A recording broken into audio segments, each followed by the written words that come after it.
There are a lot of TV shows out there talking about how flipping is, I guess, the bee's knees and everything. And you would have noticed it in the recent episode, The Block.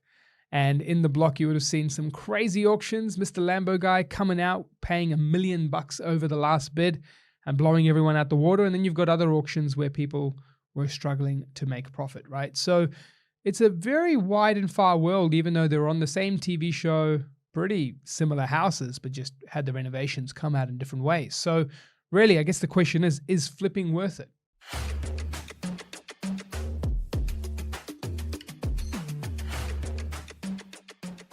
This episode isn't about isolated examples. It's about some pretty decent math that we apply to both angles to see what the numbers truly show. So please do stick around for the rest of this episode so you can hear about what the numbers truly show. And look, I'll be giving some interesting calculations that do give both sides fairness and a bit of love. So I hope you really see at the end of the show that I've been pretty fair on how I got the numbers. But firstly, is flipping worth it? We're going to go into this in a little bit more detail. And episodes like this, if you're loving the topic and you feel like, hey, this is definitely the type of stuff I want to hear, and I want to hear more stuff like this where Arjun gets the numbers, breaks them down, and goes through various insights like flipping, and perhaps it might be for other areas of property investing, well, you know what to do. Jump on our YouTube page. And if you're already here, hit the subscribe button, hit the like button on this video, and of course, share the comments of your thoughts. Now, in these two examples, we're going to go through one example to do with the property flipper, and the other example is going to be the property holder, the simple buy and hold strategy. And look, I thought of doing 10 years, but I thought simply done with 5, because in 5 years, this will demonstrate to you that you can just see the numbers on both sides and make a pretty good example of where you'd like to go with this. Now, again, I just want to remind on both scenarios, we're not talking about the COVID gain on one side and everything's growing 30% per annum. And we're not talking about the 1.5 million block profit as recently seen. Everything's flipping for crazy and amazing money, right? We don't want to do that. We want to talk about some sensible numbers on both ends and just see where it takes us and what's happening. And so we're going to go through an example, and the examples give us numbers on both sides. So the first one here is we're going to look at 20% value gain of a 500K property. Now, you can cut up margins in so many different ways. And so with the 20% value gain, remember, it's not just value of the 500K property growing, it's 20% margins of a project, and we're making it 20% of the value of the property, right? So in this case, it's a 500K property. So adding 20% on top, which is a successful project, and we're adding like you made 100K. And then from this perspective, we're also then going on top of that, you're getting the market growth, because guess what? You're also holding a property as you're renovating it. So you're getting 10% market growth, you're getting 20% margins to gain on the value of the property. So in fact, you're seeing a pretty good total growth. Now, we chucked in a bit of tax rates. I threw in some profit equity before, after tax, looking at it. And we landed at about $82,800 after tax. So this was a tax rate of 40%, I believe. And from this number, we've also then looked at no CGT benefits, because you're flipping and getting it all done within the 12 months, getting on it pretty quickly. You bought it for 500K. You've seen that gain of 20% and another 10% on top with regards to market growth. So doing pretty good, right? Who can complain with an 82,800 in after-tax profits?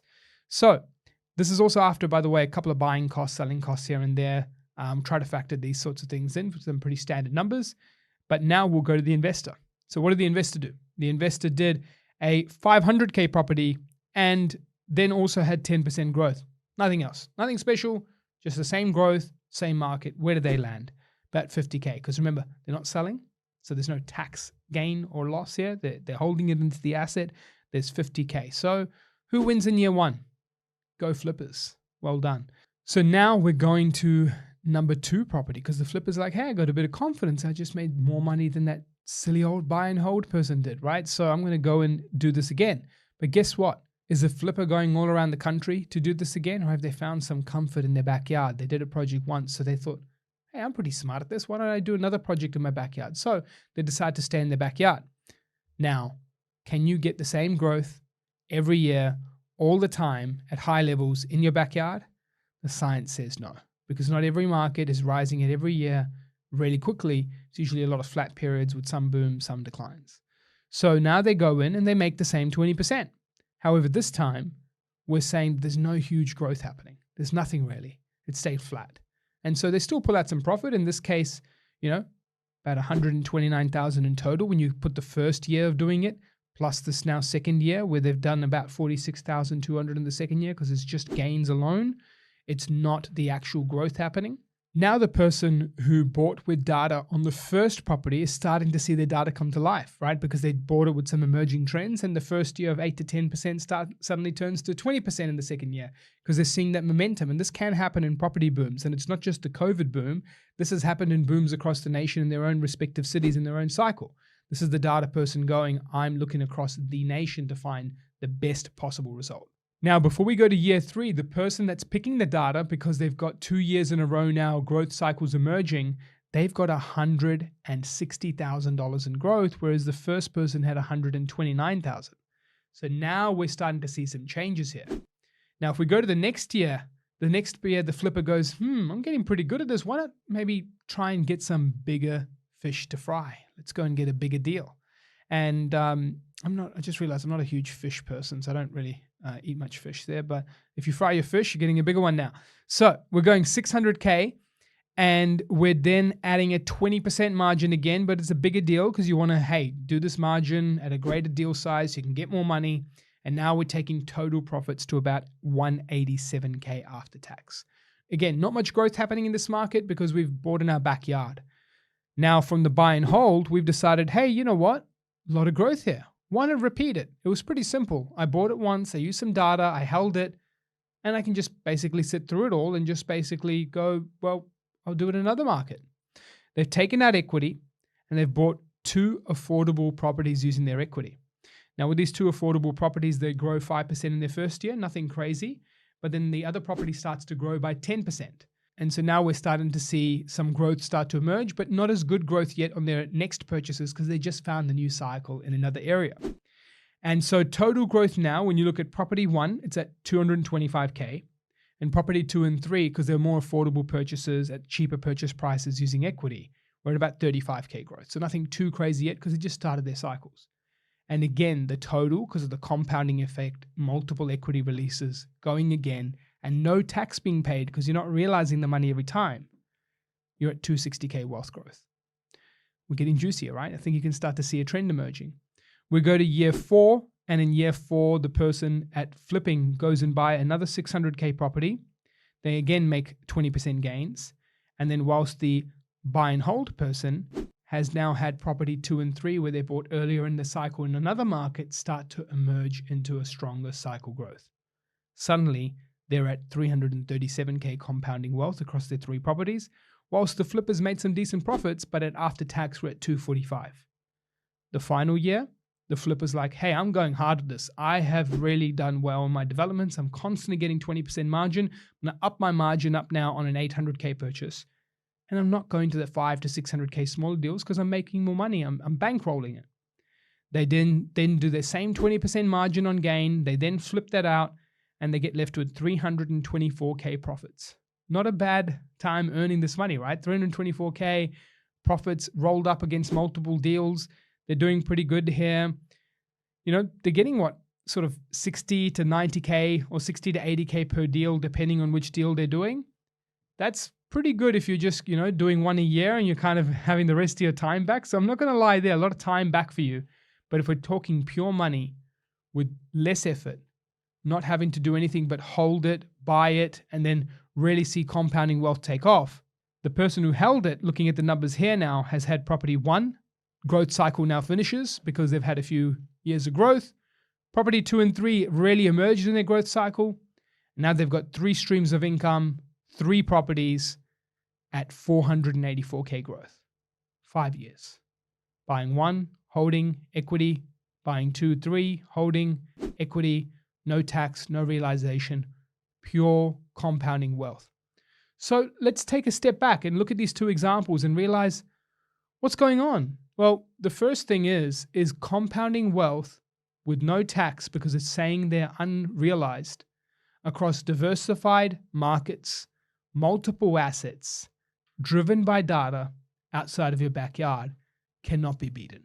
The truth is, with flipping, you've got the risk involved, the buying costs, the taxes, the selling costs, the need for every project to go perfectly. and for you to be able to hope that the backyard that represents the value, that represents all the networks, the connections, the physical, the tangible for you to travel, get it all right, renovate it perfectly, constantly also remains the growth market of the year every year in a row. It's not the case. Remember, this is much harder than what it looks or what it's made out to be on the TV shows. And hence why even on the TV shows, you see 65K profit from one couple in the season to the same season having someone else profit over $1 million. Yes, with some factors that one may question, but even if you took the $1 million gain and you're at the 1.4, you had 400 profit, 400 to 65 profit variance is still a large variance for people working on the same show, the same sorts of properties, just not coming out the same. So this is why it's really important to not get the shiny object syndrome when investing. I have done renovations on properties, but I'm yet to flip them. I hold properties in my portfolio with the majority of my strategies, and even today and even tomorrow will be buy and hold. The biggest thing you can do to realize this is play with the compounding calculator and just let the time, let the percentages, let the equity releases, let the new purchases start going on and start to see the difference it makes.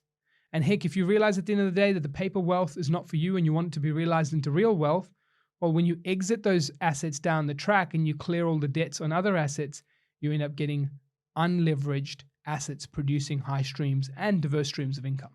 This is a key thing when investing in property with the flipping versus not flipping. And it's clear you can see which side I'm on. I'm not a flipper. And another point I didn't get to raise was actually the effort that goes into the flipping. I want you to just imagine, and I've raised this on another episode, you can actually check that out regarding borrowing capacities and how you actually can scale a portfolio even on 7% interest rates. Now, the main thing I wanted to share was one of the biggest drivers to an individual's portfolio is household or individual income.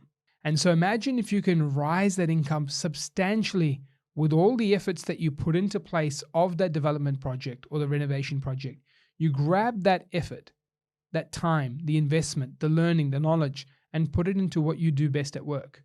How much could your income scale? How many roles could be unlocked? How much could your business grow? Where could you take that? We showed an example in that calculator from what a 120K income to a 150K income does.